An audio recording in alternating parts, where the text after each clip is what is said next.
Assalamualaikum warahmatullahi wabarakatuh. Waalaikumsalam warahmatullahi wabarakatuh. Bismillahirrahmanirrahim. Wassalatu wassalamu ala nabiyil mustafa wa ala alihi wa sahbihi ahli sidqi wal wafa ma ba'du. Qala Allah ta'ala a'udzu billahi minasyaitonir rajim. Subhanaka la ilma lana illa ma 'allamtana innaka antal alimul hakim. Qala Nabi sallallahu alaihi wasallam man kharaja fi talabil ilmi fa huwa fi sabilillah hatta yarji. Wa qala aidan man salaka tariqan yaltamisu fi ilman sahalallahu lahu tariqan ilal jannah. Wa kama qala Rasulullah sallallahu alaihi wasallam. Ketua Dekan dan pengurus yang Allah muliakan, jamaah subuh yang Allah cintai. Mohon izin pada kesempatan kuliah subuh pagi ini menyampaikan topik 4 hal tentang 2002.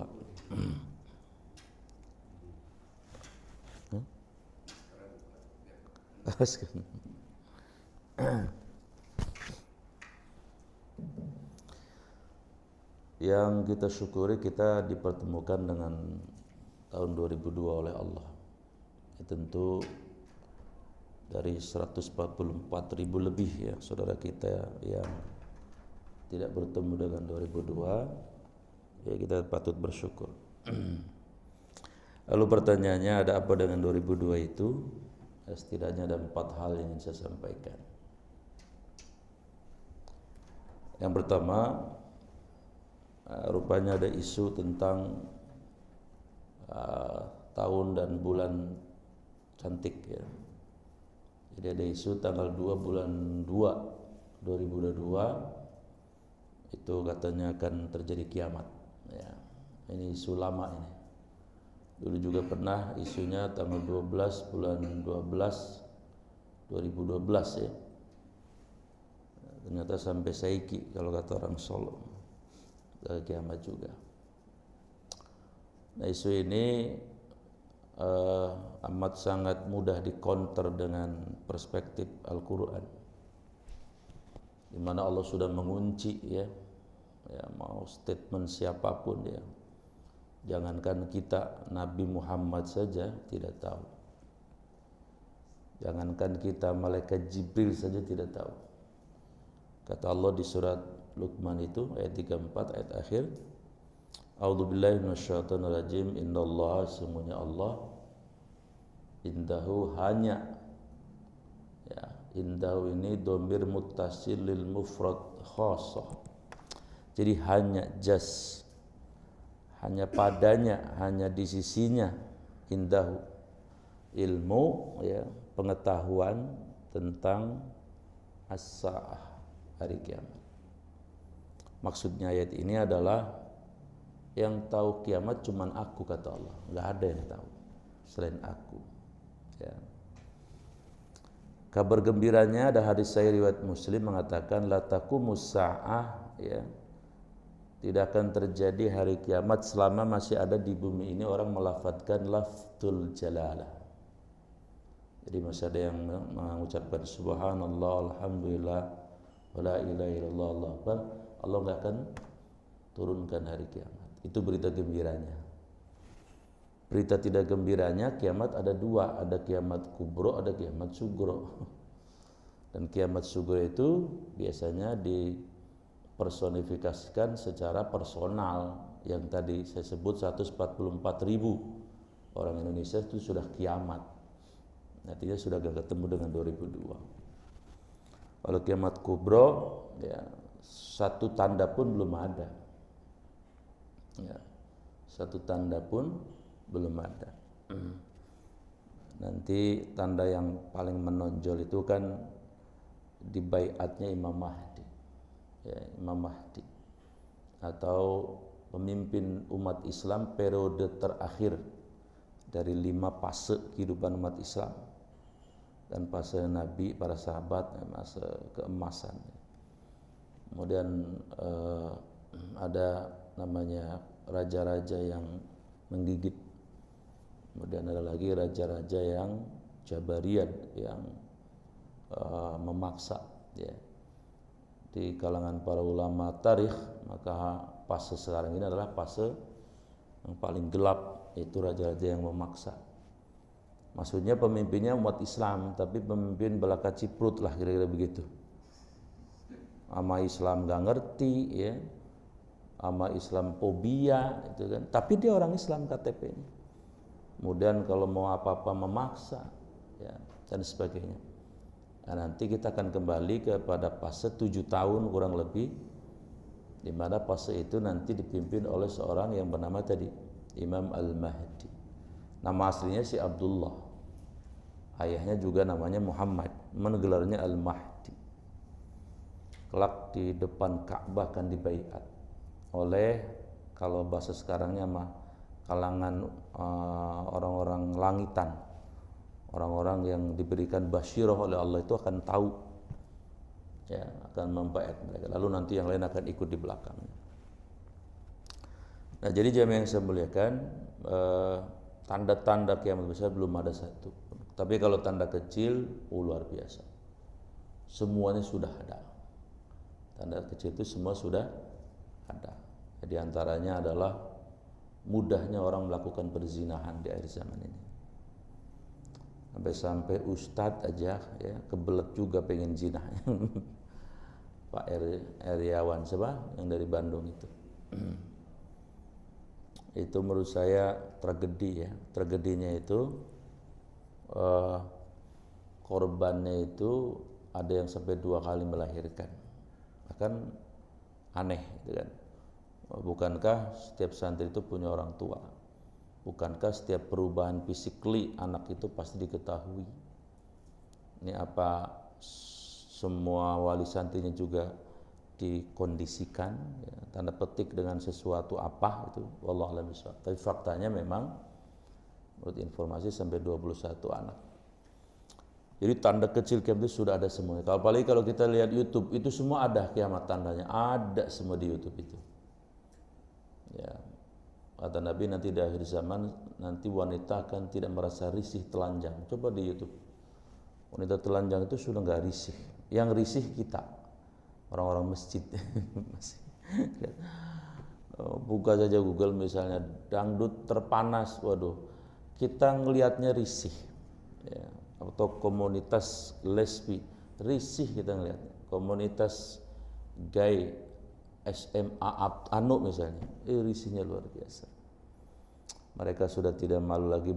Pelacur-pelacur itu sekarang menawarkan diri di media itu dengan terang-terangan, ya, terang-terangan. Jadi jemaah yang saya muliakan, yang kecil sudah semuanya. Dan masuk gempa, ya, di akhir zaman itu nanti gempa itu banyak terjadi. Ya, gempa itu kan sebenarnya dalam perspektif spiritual itu ya tazkirah, ya. Jadi kan di alam semesta ini ada 6 makhluk, ya. Ada malaikat, ada jin, ada manusia, ada tumbuhan, ada hewan, ada al-jamad. Al-jamad itu makhluk Allah yang tidak bergerak tapi hidup. Buktinya hidup, surat Jumat ayat pertama, yusabbihu lillahi ma fis samawati wa ma fil ardh. Semua yang di langit yang di bumi itu bertasbih. Bertasbih itu fi'il, kata kerja aktif. Maksudnya gunung itu juga bertasbih kepada Allah, laut bertasbih, bumi juga bertasbih. Lalu dikombin dengan ayat yang lain, ma'asaba min musibatin illa biiznillah. Musibah itu terjadi, ya, itu atas rekomendasi Allah. Maksudnya bumi ini mau gempa itu izin dulu, maksudnya gitu. Jadi enggak atas kemauan sendiri bumi rengat, bumi ini enggak bisa. Karena ada yang punya, kira-kira gitu. Gunung mau meletus, saya izin dulu sama Allah. Laut mau tsunami juga izin dulu sama Allah. Ya, jadi kalau BMKG mengatakan tidak berpotensi tsunami, ya itu mah manusia lah. Kalau Allah izinin tsunami, ya tsunami aja, kira-kira begitu. Jamaah yang saya muliakan, ada apa dengan 2002? Yang pertama tadi ada isu yang secara perspektif agama itu tidak mungkin terjadi, yaitu tanggal 2 bulan 2 2022 akan terjadi kiamat. Itu tidak mustahil itu terjadi, karena tadi, Yang tahu tentang kiamat itu adalah hanya Allah, ya. Ya, cuman memang Nabi mengatakan la taqumu illa yaumal jum'ati. Tidak akan terjadi kiamat kecuali di hari Jumat. Itu Nabi katakan. Jadi setidaknya ini kan Sabtu ya, masih 5 hari lagi ya. Ya, mau nikah lagi boleh ya. Ya, kalau ada yang mau nikah lagi silakan. Karena masih 5 hari ya. Kemudian yang kedua, ada apa dengan 2002? Nah, ini juga menarik ya. Ada proyek dari NASA ya. Jadi badan sekaliber NASA yang enggak kaleng-kaleng, yang isinya adalah para peneliti-peneliti level kelas dunia, itu membuat proyek ya, dengan biaya 1,1 juta dolar. Kalau $1.15 kali 1,1 juta kira-kira berapa, Pak? Ya pokoknya banyak lah ya. Ngitungnya puyang lah udah. Ngaji suruh ngitung. Ngaji ini. Bayar listrik aja puyang. Proyeknya adalah NASA bilang 2002 ini bumi bakal diserang. Ini nggak main-main, mereka serius. Maka buatlah proyek ini. Diserang oleh siapa? Oleh alien katanya. Coba alien ya. Alien itu dipersonifikasikan oleh mereka makhluk ruang angkasa yang suka berkendaraan UFO piring terbang itu. Jadi orang Amerika karena mungkin nggak baca Quran, nggak baca Sunnah, ya mereka pakainya logika dan rasionalitas, maka bikin riset. Ya, lalu mereka menyimpulkan peluangnya 2002 ini bumi kita akan diserang. Maka NASA merekrut kalangan agamawan. Udah direkrut, yang dari Kristen udah, yang dari Yahudi sudah, yang dari Islam misalnya Ustaz Syekh Abdul Haris dari Amerika juga sudah.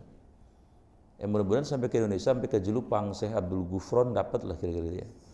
Kecipratan dolar kan lumayan Pak, buat beli tanah di Ciseeng kan laku tuh.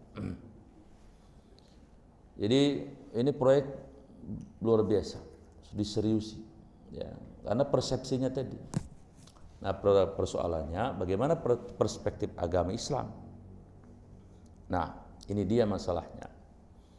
Dalam perspektif Islam di alam semesta raya ini ya hanya ada 6 komponen makhluk hidup. Ya, makanya orang Islam itu diajarkan ukhuwah, nggak cuma ukhuwah Islamiyah, ukhuwah Watoniyah saja. Ada 5 ukhuwah Islam itu. Ada ukhuwah imaniyah ya, 1,8 miliar itu sama-sama kita syahadatnya la ilaha illallah Muhammadur Rasulullah. Ada namanya ukhuwah nasabiyah, bagaimanapun kita punya emak, punya bapak, punya kakek, punya nenek, punya buyut, punya cicit, punya canggah, terus kita punya itu, punya hubungan nasab. Ada namanya ukhuwah watoniyah. Bagaimanapun kita ditakdirkan oleh Allah ya, hidup di negeri yang bernama sekarang Indonesia. Ya. Walaupun kadang-kadang orang Indonesia suka berlebihan. Jadi yang suka pakai harga mati suka berlebihan. Kenapa? Nah, emang ini bumi yang punya manusia apa? Emang ini bumi yang punya orang Indonesia apa? Bukan. Ini bumi yang punya Allah. Ya. Maka yang harus dibela itu juga tidak hanya buminya. Kalau bumi kan nggak bisa ngasih surga, tapi Allahnya, agamanya yang harus dibela. Karena ketika membela agamanya juga bumi akan damai. Jadi ini suka salah kaprah kita ini. NKRI harga mati, pokoknya demi bumi, demi tanah air saya rela mati. Syirik. Mati kita syirik. Yang kita bela adalah siapapun yang menzolimi negeri kita hadapi. Ya, seperti juga mohon maaf kalau ada yang keluarganya tentara ya, itu kalau sabta marganya salah itu bisa berkonotasi tauhidnya nggak lurus. Demi bumi saja nggak ada akidah demi bumi yang berjuang. Bumi bisa memberi apa? Tidak ada. Tapi yang ada adalah aku akan pertahankan bumi ini karena sudah dititipkan oleh Allah.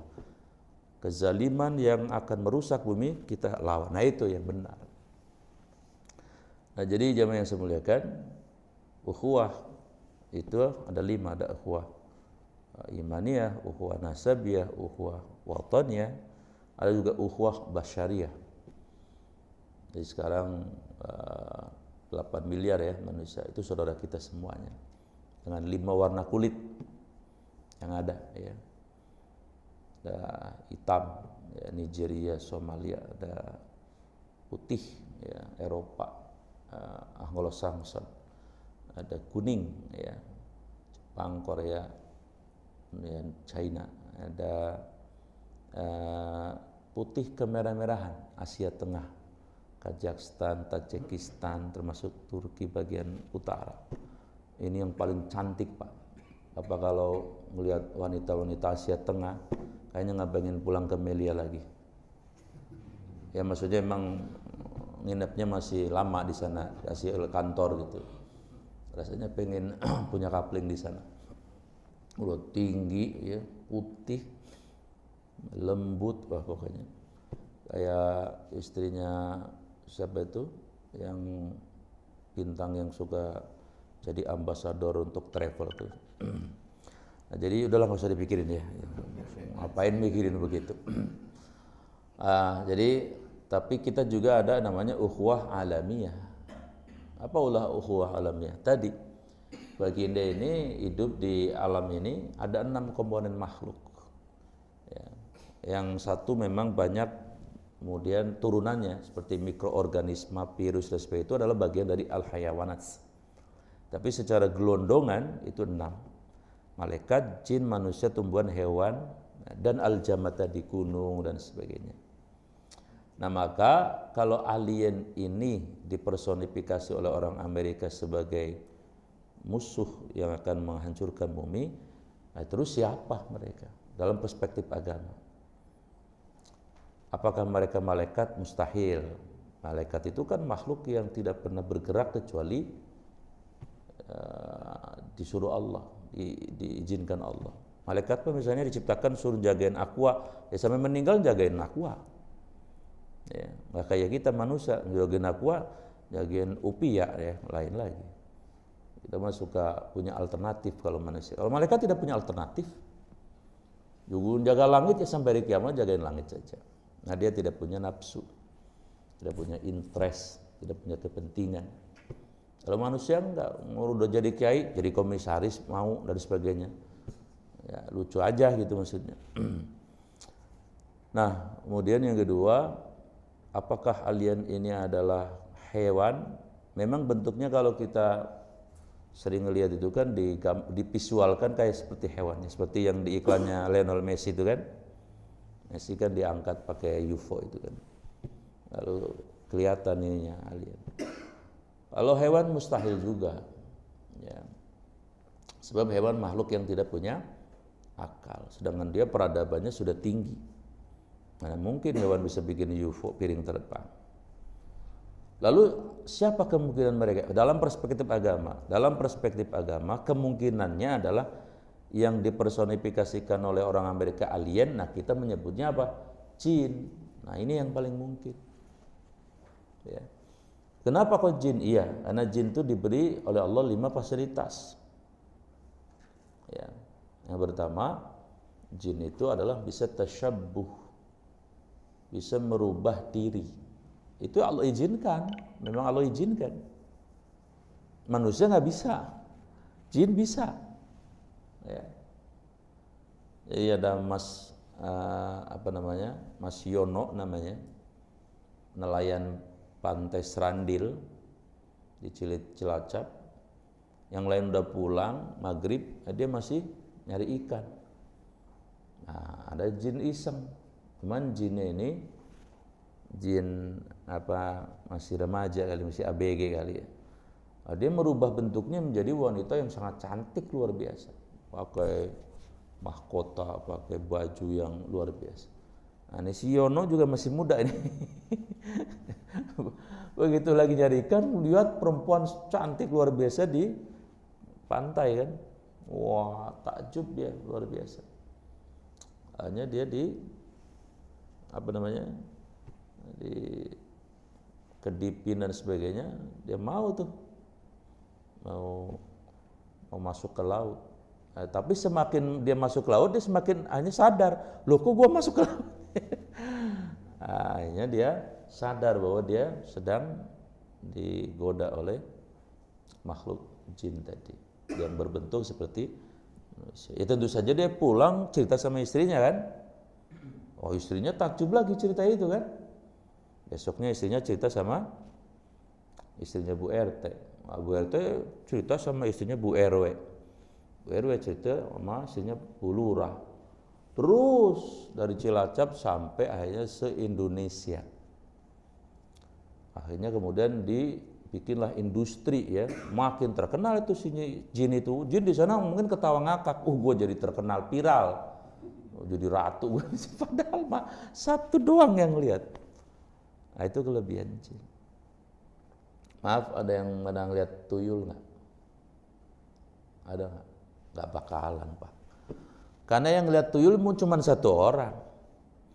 Jadi jin ya merubah diri menjadi tuyul. Lalu orang ini cerita sama bosnya cerita sama komisarisnya cerita sama owner perusahaan. Terus Indonesia difilmin lagi, tenar tuyul. Yang lihat mah satu orang sebetulnya. Ya, nggak mungkin bisa ngeliat lagi bahwa tuyul itu saya nggak percaya ngeliat. Apalagi ada yang bisa miliar tuyul, mana coba? Ada yang miliar tuyul?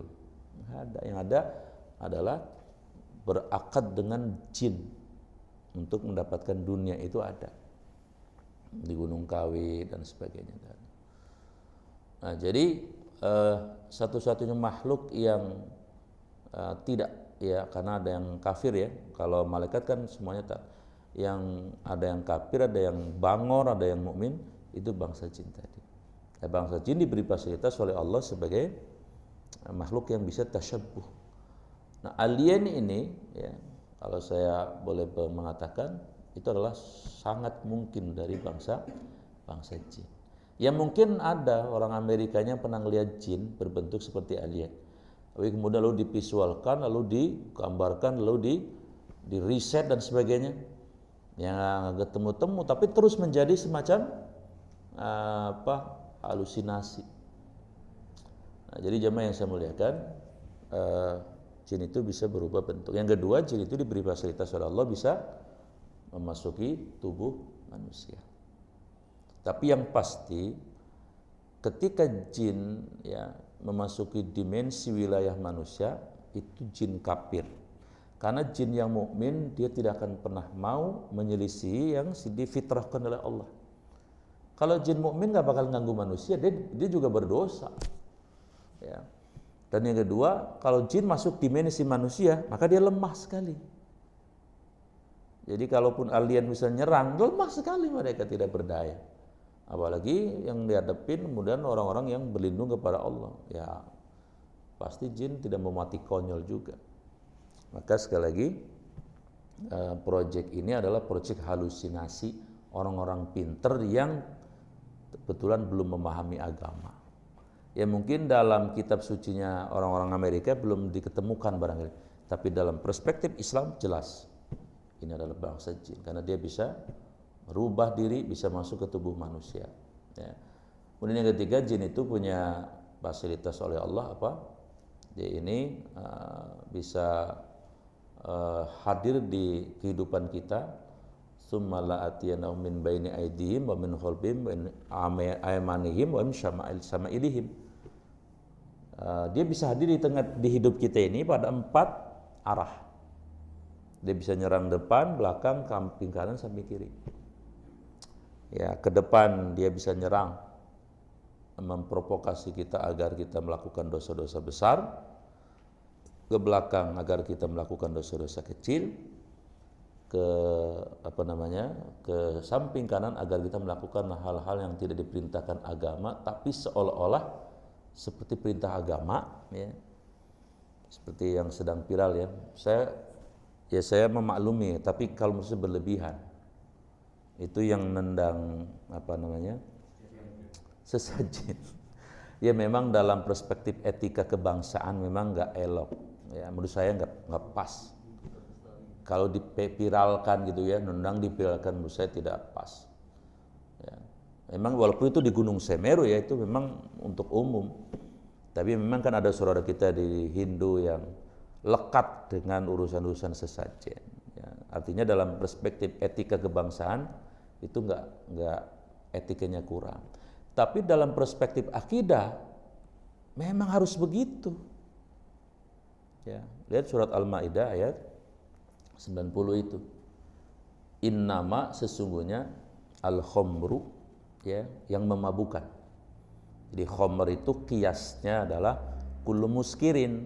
Ya, cuman karena Al-Quran turunnya 15 abad yang lalu, belum ada sabu-sabu, belum ada apa namanya, zat psikotropika, ya disebutnya cuman khomer ya. Maka tafsir yang benarnya adalah innamal khomru, sesungguhnya semua yang memabukkan, wal maisir judi, wal ansob ya, berkorban untuk berhala. Substansi sesajen apa? Kecuali yang untuk kendurian ya, itu lain. Ya, sesajen yang ditaruh di tempat-tempat kayak gunung, kayak sungai, kayak misalnya sungai ya, potong kepala karbo dan sebagainya. Itu tujuannya tidak ada lain adalah untuk berkorban kepada ya yang punya power energi yang kuat luar biasa. Dan itu ini maksud dengan al-ansob tadi. Ya, bagian dari itu. Nah, ini perspektif akidah saya ngomongnya. Jadi sesungguhnya khomer, kemudian apa namanya tadi, judi, lalu berkorban untuk berat, termasuk sesajen yang ditujukan untuk selain Allah, wal azlam, mengundi nasib dengan panah, itu rijsun kata Allah. Bahasa rijsun itu Allah sendiri yang menyebut. Rijsun itu kalau dimengerti lebih sederhana adalah jadi kekejian.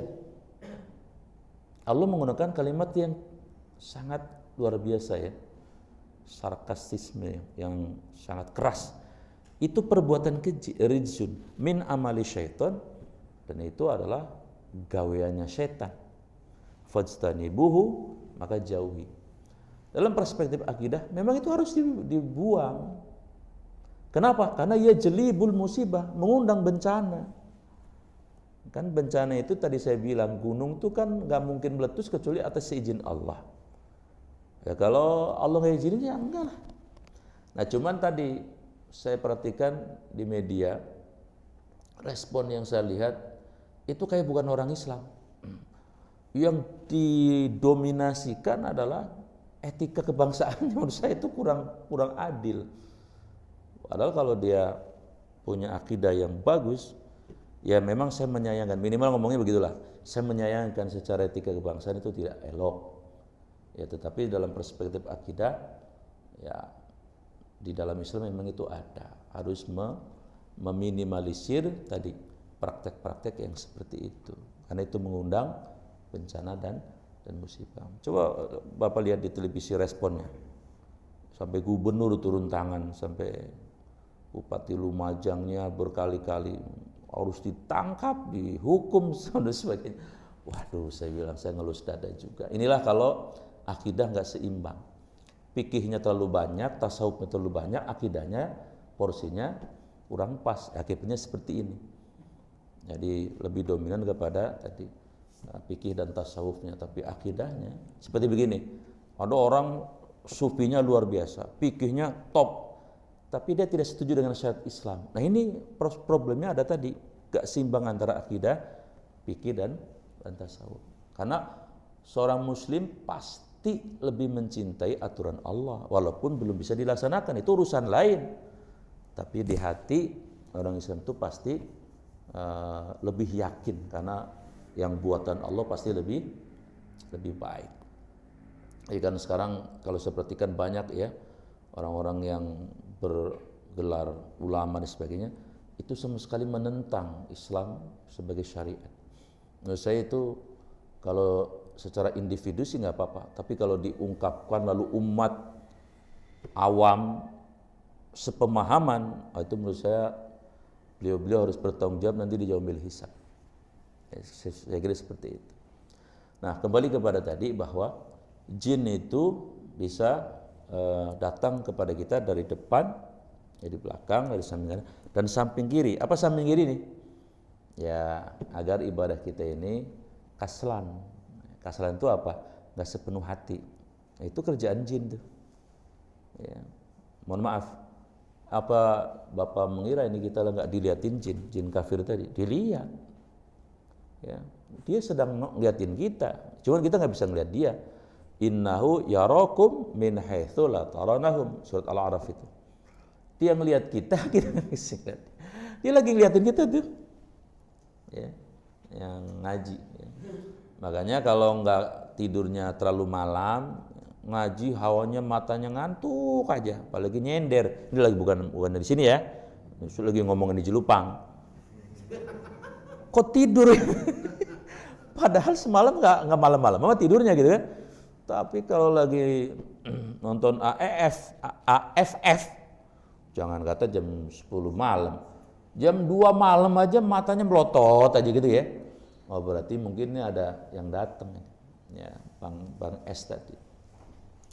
Nah, kemudian berikutnya jin itu diberi fasilitas oleh Allah apa? Dari yang kafir itu, mereka itu minta untuk tidak dimatikan dan Allah kabulkan di surat Al-Hijr itu. Ya.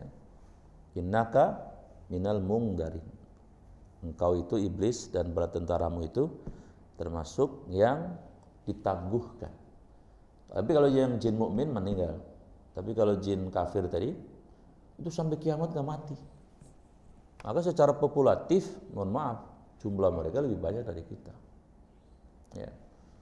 Makanya kalau di zaman Nabi mungkin kan iblis itu setiap pekan ada usbu'an, ada muktamarnya Pak. Jangan dikira iblis itu pemimpin jin kafir, setan, pemimpin setan. Itu setiap pekan dia bikin apel siaga. Divisinya banyak. Kan ada divisi setan yang gangguin orang sholat, ada yang gangguin pemimpin, ada yang gangguin orang kaya, ada yang gangguin orang ganteng, ada ya. Orang ganteng juga ada. Nah, kalau ganteng nggak bersyukur bisa disalahgunakan. Yang gangguin pejabat ada Pak Lurah, itu ada jin yang khusus Pak Lurah. Yang gangguin ustadz juga ada juga. Ya faktanya tadi, masa ustadz zina sampai 21. Nah, salah satu faktornya itu. Ada divisi khusus untuk para kiai-kiai yang punya santri-santri, itu ada divisi khusus. Tiap minggu mereka apel. Nah, tapi yang menarik, iblis itu paling besar pialanya, maksudnya rewardnya, hadiahnya, itu apabila ada bala tentaranya setan yang bisa memisahkan antara suami dan istri, memisahkan antara muslim satu dengan muslim yang lain. Itu paling disukai ternyata. Ya, jadi kalau sekarang di Tangerang Selatan perceraian itu cukup signifikan. 179.000 ya setahun. Jadi sekarang bercerai itu nggak kayak dulu Pak. Kalau dulu kan bercerai itu ya laki-laki lah yang mencerai ya. Sekarang nggak, hulu yang terjadi di KUA itu kebanyakan justru yang meminta cerai adalah perempuan. Faktornya banyak sekali ya, dari ekonomi dan sebagainya. Tapi intinya dalam perspektif tadi bahwa ada kontribusi dari tadi divisi khusus yang memisahkan antara suami dan istri. Coba dah kita ngerasain. Kalau kita konflik dengan bos di tempat kerja kita akan maklum. Lapang dada, dengan teman sekerja lapang dada, dengan ini. Tapi kalau dengan istri kita nggak mau ngalah gitu.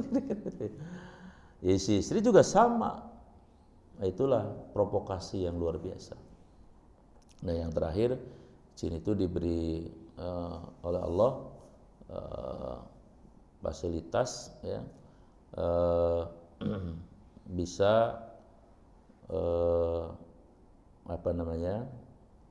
menduplikasi diri ya, bisa menduplikasi diri. Nah, intinya bahwa alien itu dalam perspektif agama itu satu-satunya yang mungkin adalah bangsa jin. Nah, cuman yang saya bingung, Mestinya tadi yang dari ulama dari Islam ngasih tahu ke nasanya ya, ini ente proyek apa-apa. Tapi mungkin karena si ulamanya juga percaya ya, ini risetnya nggak kaleng-kaleng juga barangkali, ya mungkin akhirnya dia ikut larut dalam itu. Baik, itu yang kedua. Yang ketiga, ada 2 poin lagi. 2002 ini tentu biasanya menjadi momen. Setiap ada peristiwa penting bagi orang Islam itu adalah, kata Nabi, al-hikmatu dhallah. Jadi hikmah itu adalah barang yang hilang. Ya, jadi semuanya sebetulnya milik orang Islam, apapun. Termasuk kalender Masehi juga adalah orang Islam. Ya, karena Nabi Isa itu adalah Muslim. Semua Rasul dari Nabi Adam sampai Nabi Isa ya Muslim. Ya, man syariatnya aja yang berbeda. Jadi la ilaha illallah Isa Rasul itunya saja yang berbeda. Tapi akidahnya sama, la ilaha illallah. Nah, ada ungkapan yang menarik dari Imam Al-Ghazali ya. Maksudnya apa? Kalaulah memang 2002 ini jadikan momen untuk kita memperkuat ya sesuatu yang masih belum baik menjadi supaya lebih baik, salah satunya saya merekomendasikan adalah, kalau istilah negara ada GBHN, garis besar haluan negara, maka dalam diri kita juga harus ada namanya garis besar haluan hidup. Mungkin yang selama ini mungkin masih belum lempeng banget, kita lempengin. Ya, kenapa? Karena tadi ada momen 2002, itu hikmah. Ya, jadi harus ada yang lebih diluruskan, lebih dikuatkan, tentu yang baik. Jadi ada ungkapan dari Imam Ghazali mengatakan, an-nasu kulluhum halaka illa al-mu'minun wal mu'minuna kulluhum halaka illa al-amilun wal amiluna kulluhum halaka illa al-mukhlisun.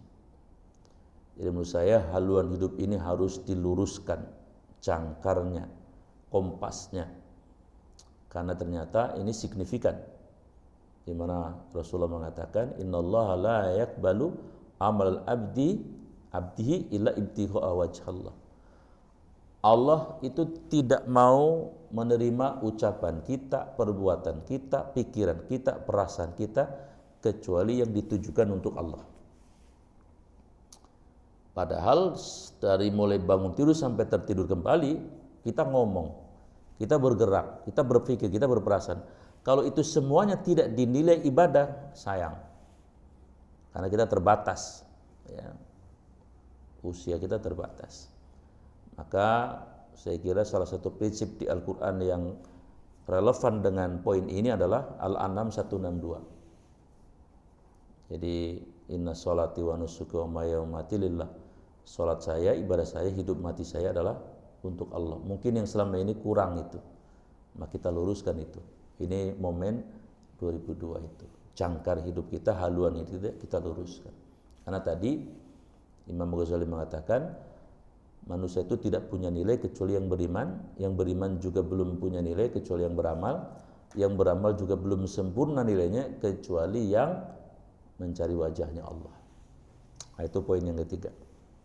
Nah, poin yang terakhir, yang keempat, yang saya sampaikan adalah 1 menit itu berharga. Bagi siapa? Bagi orang yang ketinggalan pesawat. Kan kira-kira gitu ya. Ada meeting penting misalnya di Kalimantan, Bapak diundang, ya, dan tidak boleh terlambat. Sudah dipersiapkan matang, ikhtiarnya maksimal. Begitu ke Bandara Soekarno-Hatta, 1 menit pesawat sudah take off. Padahal ini maha penting ini meetingnya. Maka Bapak akan kehilangan secara materika dan seterusnya. 1 menit berharga. Tidak perlu 1 menit, 3 detik itu berharga bagi orang yang lepas dari kematian. Jadi kemarin viral di YouTube ya, ada seorang ibu membawa 2 anaknya masih kecil, naik motor. Lalu motornya atas izin Allah mogok di perlintasan kereta. Nampak di YouTube itu, si ibu ini sudah berupaya sekuat tenaga agar motornya itu lepas dari rel itu, ngegasnya udah luar biasa. Tapi wallahualam nggak juga itu motornya landing, tetap mogok di situ saja. Nah, akhirnya apa yang terjadi? Kereta datang betul, kereta datang. Nah, si ibu ini paniknya luar biasa, terus digas, nggak bisa juga. Kurang lebih 3 detik itu si anaknya memutuskan kabur, ya loncat dia dari motor. Si ibunya juga kemudian loncat dari motor. Maka akhirnya yang kena motornya saja.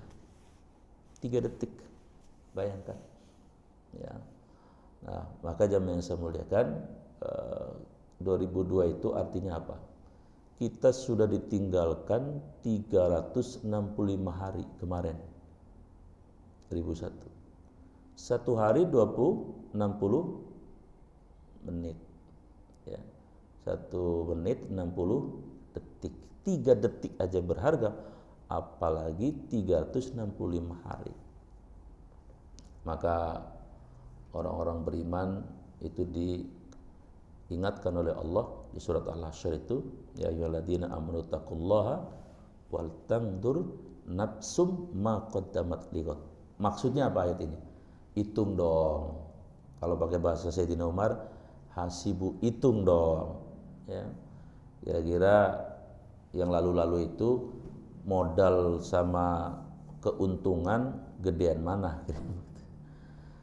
Maka mudah-mudahan kita bisa mengidentifikasi masing-masing bahwa selama ini banyak sekali modal-modal yang bahasa jelupangnya itu magel, pantet, tidak punya nilai. Mudah-mudahan 2002 ini modal yang sudah Allah beri nanti ya, punya nilai semuanya. Bagaimana caranya? Sederhana. Tadi Al-An'am 162. Ya Allah, mulai 2002 sampai mati nanti, sesungguhnya sholat saya, ibadah saya, baik yang mahdum maupun yang sosial, hidup saya, mati saya, hanya untukmu ya Allah. Kalau ini kita canangkan, insya Allah semua waktu yang Allah beri, Allah nilai semuanya sebagai ibadah. Karena kita termasuk bukan orang-orang yang rugi, insya Allah. Ya, saya kira ini ada apa dengan 2002, ada 4 poin yang saya sampaikan. Mudah-mudahan bisa dipahami oleh saya yang ngomong dan untuk kita semuanya. Ada yang nambahin silakan sebelum doa? Atau ada yang bertanya? Ya. Saya belum lihat Bapak kayaknya. Baru pindah, Pak? Udah lama, Pak. Oh, udah lama. Mau nanya Ustaz, ya. Kita makhluk nanti ya, zaman dan keluar itu nabi. Alien. Nah, itu masuk kelompok bukan yang makhluk akan akhir zaman itu kan ada akan keluar makhluk. Oh, dabbah. Ya'juj Ma'juj.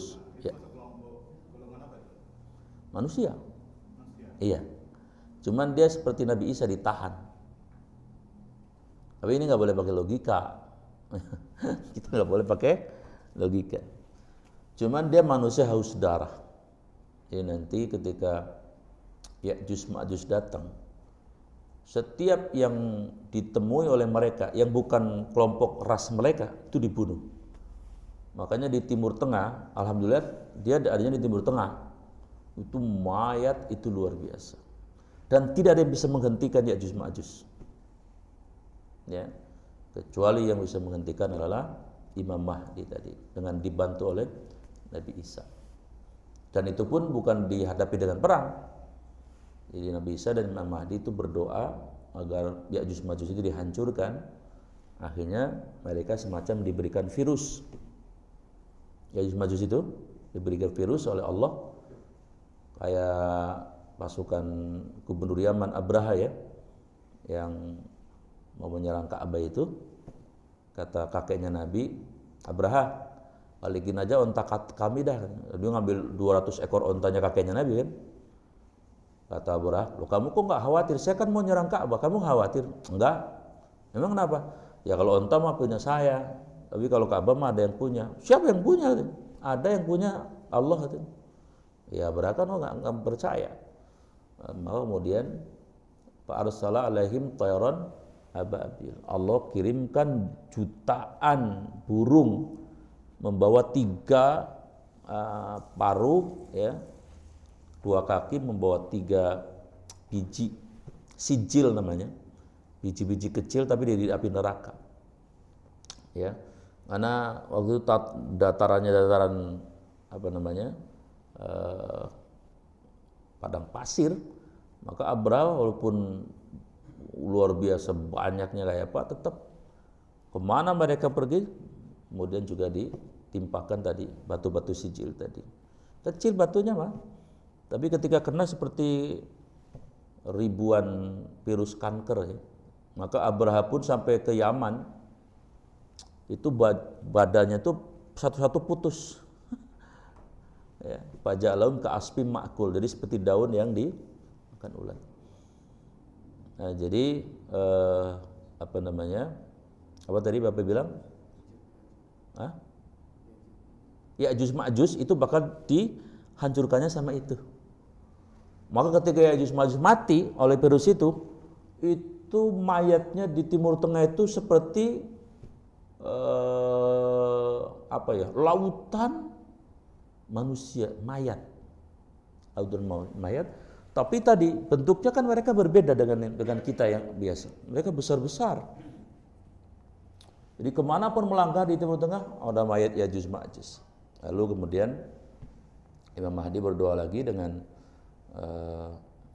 para orang-orang soleh agar diselesaikan masalah ini, karena nanti kalau jadi bangkai masalah.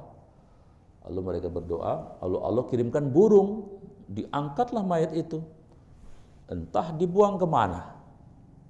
Makanya ini nggak pakai logika. Nah, ternyata kemudian bekas darahnya juga masih ada. Maka kemudian berdoa lagi, lalu ditimpakan hujan 3 hari 3 malam. Paru itu kemudian bersih. Nah, baru aman itu mereka. Jadi gitu Pak. Ya'juj Ma'juj itu manusia, cuman ditahan oleh Allah di sebuah tempat seperti Dajjal. Dajjal juga manusia, ya. Dia ditahan oleh Allah. Seperti malaikat Nabi Isa. Nabi Isa juga ditahan oleh Allah di atas, diangkat. Nanti mereka akan diturunkan. Cuman kalau pakai logika, udah mati bagaimana? Ya jangan pakai logika, ini kan urusan transendental, urusan Allah. Tapi insya Allah Bapak nggak bakal nemuin Ya'juj Ma'juj. Kenapa Pak? Ayo, ada yang tahu kenapa kita nggak nemuin Ya'juj Ma'juj? Pertama, kiamatnya masih jauh. Yang kedua, sebelum kiamat datang, orang beriman nanti akan diwafatkan. Ini generasi Imam Mahdi nanti diwafatkan semua. Ada angin lembut dari arah selatan, ya, yang mau mati. Jadi yang menemuin kiamat itu nanti durjana semua. Makanya di surat Al-Zalzalah mengatakan, wa qala al-insanu ma laha, hari apa ini? Ya. Fa akhrajatil ardu asqala. Itu tsunami-nya bukan tsunami kayak sekarang. Emang jebol ini. Bisa dibayangin. Wa akhrajatil ardu asqala wa qala al-insanu ma laha yauma idzin tuhaddisu akhbara dan seterusnya. Jadi insyaallah Ya'juj Ma'juj itu akan bentuknya manusia, cuma memang mereka berbeda, ya, lebih fisiknya lebih kuat, lebih besar, dan mereka akan mati bukan oleh perang tapi virus. Karena bagaimana mau perang, setiap ketemu orang wah dihantam, apalagi kayak kita kecil-kecil begini, kira-kira begitu. Begitu Pak. Baik, ada lagi? Ya Pak Haji.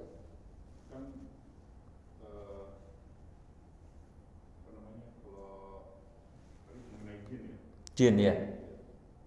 Kan jin itu akan menampakkan diri sesuai dengan bayangan budaya masyarakat setempat, ya. Bisa. Misalnya kalau di Amerika. Aliens, ya. Di Eropa di Dracula. Kalau di Cina itu ya. Hampir. Kalau di Indonesia ya ketahuan. Tuyul. Tanah gitu ya. Dia akan menyesuaikan dengan pikiran atau perkembangan teknologi dari masyarakat setempat gitu ya. Ya. akan menyesuaikan. Jadi ada Jin itu kan punya akal, Pak. Jin itu ada sekolah. Jin itu pada sekolah juga. Ya dia hajatan juga, ngawinin juga. Cuman kita nggak ada yang dapat undangan kan? Maksudnya ada perguruan tinggi jin di sana ada. Bahkan mohon maaf, ada namanya jin dari golongan jin. Itu yang namanya jin intelektual, ifrit namanya. Itu jin S3 itu ada. Maksudnya jinnya punya sekolah di sana. Cuman bentuk jin asli itu tidak boleh kita masuki. Jin juga ke manusia nggak menampakkan bentuk aslinya, nggak mungkin, mustahil, nggak bisa. Maka yang bisa adalah tadi tasyabbuh, merubah. Nah, cuman karena jin punya akal, ya, dia juga cerdas, punya apa namanya intelektual, maka betul tadi adaptasi. Ya, makanya beda-beda. Ya. Di Cina jinnya ya tadi apa namanya meloncat-loncat. Man saya belum nemu kalau jin di Papua ya nggak kelihatan. Jadi betul karena jin itu punya akal, punya intelektual. Ya, apalagi jini ojini, Diana Pungki itu cantik. Tahu apa? kan ini apa? Kita kan nggak bisa ngeliat jin kan? Enggak. Dia bisa ngeliat kita kan? Iya. Tapi kok ada orang yang bisa ngeliat indigo gitu? Kalau ada orang bisa ngeliat jin, ada jinnya. Ada jinnya. Ada jinnya. Itu pasti. Ya aku.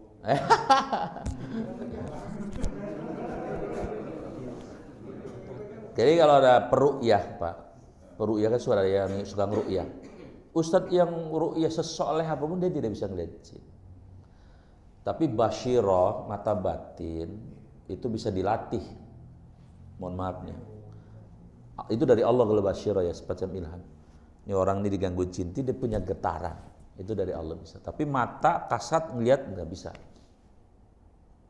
Kan mohon maaf suka kita kalau ketemu kiai besar itu kan, dia pakai ini bilang, nak sholatnya dijaga. Loh kok tahu ya? Sebetulnya basyirah itu dari Allah. Jadi kalau udah bilang kamu ada, nah itu nggak boleh kayak gitu. Tapi bisa merasakan itu. Bisa, Jadi lihat tuh merinding merasakan. bisa. Basyirah namanya. Basyirah namanya. Di tempat misalnya dia bisa merasakan. Hati-hati.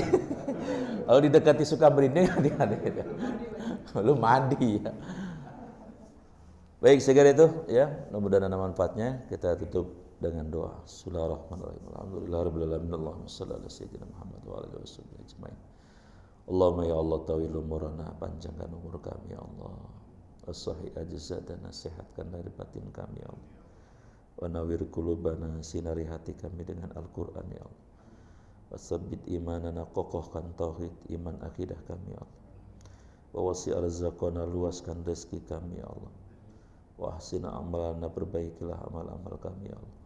Wa ilal khairi qarribna, dan atas kebaikan dekatkan kami ya Allah.